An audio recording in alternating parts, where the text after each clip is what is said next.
DNA is a polymer of nucleotides which are linked to each other by 3' 5' phosphodiester bond. To prevent polymerization of nucleotides, which of the following modification would you choose? हम चाहते हैं कि nucleotides की polymerisation ना हो, तो क्या क्या होना चाहिए? रिप्लेस प्यूरीन बाय पिरिमिडीन, ये तो सही नहीं है। Replace 3' OH group in deoxyribose sugar, तो ये बिल्कुल सही बात कही है। क्यों?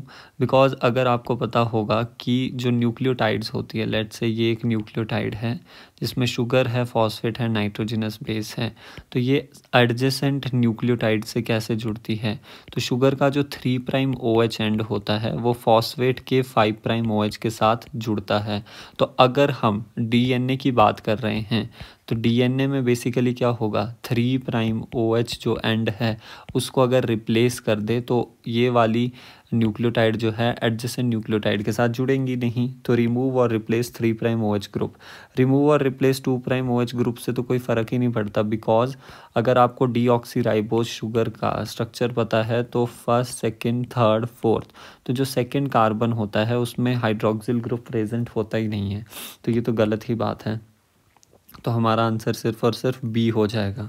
Given below are the statement regarding RNA polymerase के बारे में बात की गई है और प्रोकैरियोट्स के बारे में। स्टेटमेंट 1 ये है कि प्रोकैरियोट्स में RNA polymerase is capable of catalysing the process of elongation during the transcription. Yes, जो देखो एक होता है आपके पास होलो एंजाइम और एक होता है हमारे पास core enzyme. Core enzyme RNA polymerase की हम बेसिकली बात कर रहे हैं। तो RNA पॉलीमरेज 5 सब यूनिट का बना होता है, 2 अल्फ़ा, एक बीटा डैश और एक ओमेगा। जब ये सारी यूनिट्स प्रेजेंट होती है ओनली तो उसको कोर एंजाइम कहते हैं। जब इन सब यूनिट के साथ हमारे पास सिग्मा फैक्टर जुड़ जाता है तो उसे होलो एंजाइम कहते हैं। एंड जो आपके पास इलोंगेशन में मेन रोल प्रेजेंट होता है वो बीटा का होता है। फर्स्ट स्टेटमेंट ट्रू है। नेक्स्ट है हमारे पास RNA polymerase associate transiently with rho factor to initiate the transcription, ये बिल्कुल गलत है।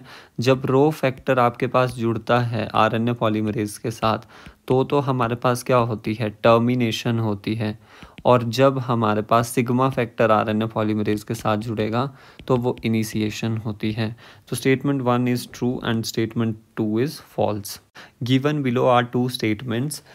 तो पढ़ते हैं, in lac operon the Z gene code for इपोजिया, Z जीन कोड करता है बीटा गैल के लिए, that is true. Which is primary responsible for hydrolysis of lactose into galactose and glucose.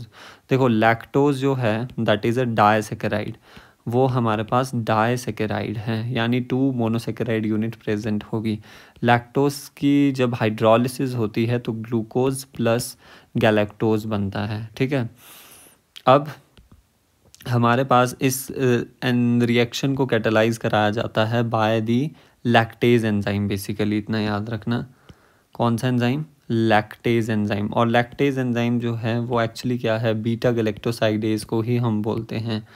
तो बीटा गैल Z जीन से ही code होता है। तो स्टेटमेंट 1 इज़ सो ट्रू, ये ट्रू है। नेक्स्ट स्टेटमेंट है, in addition of lactose glucose और गैलेक्टोज कैन ऑल्सो भी इंड्यूस लैक ओपेरॉन, ये बिल्कुल गलत है। जो आपके पास इंड्यूसर है लैक ओपेरॉन का, इंड्यूसर जो है वो बेसिकली एक केमिकल होगा या फिर सबस्ट्रेट होगा जो कि ओपेरॉन को ऑन करवाएगा, इंड्यूस कराएगा। नाम में ही है कि वो इंड्यूस करा रहा है। तो कैसे करवाएगा? इंड्यूसर का अगर आपको पता होगा, इंड्यूसर का मैंने बताया था, इंड्यूसर की बाइंडिंग साइट होती है रिप्रेसर। तो जब इंड्यूसर रिप्रेसर के साथ जो जुड़ेगा तो इंड्यूसर रिप्रेसर कॉम्प्लेक्स बनेगा एंड वो रिप्रेसर को क्या कर देता है, इनएक्टिवेट कर देता है। और अभी मैंने बताया कि रिप्रेसर किसके साथ बाइंड करता है, ऑपरेटर के साथ। जो इनएक्टिवेटेड रिप्रेसर है can not bind to the bind and block operator, bind and block operator, जिसकी वजह से क्या होगा, ओपेरॉन ऑन हो जाएगा, ओपेरॉन ऑन हो जाएगा। सो ग्लूकोज एंड गैलेक्टोज तो कभी भी हमारे पास इंड्यूसर की तरह काम नहीं करेंगे, ओनली एंड ओनली लैक्टोज ही हमारे पास काम करेगा। तो statement 1 is true but statement 2 is false. Right. For more such videos and concepts, do like, share and subscribe.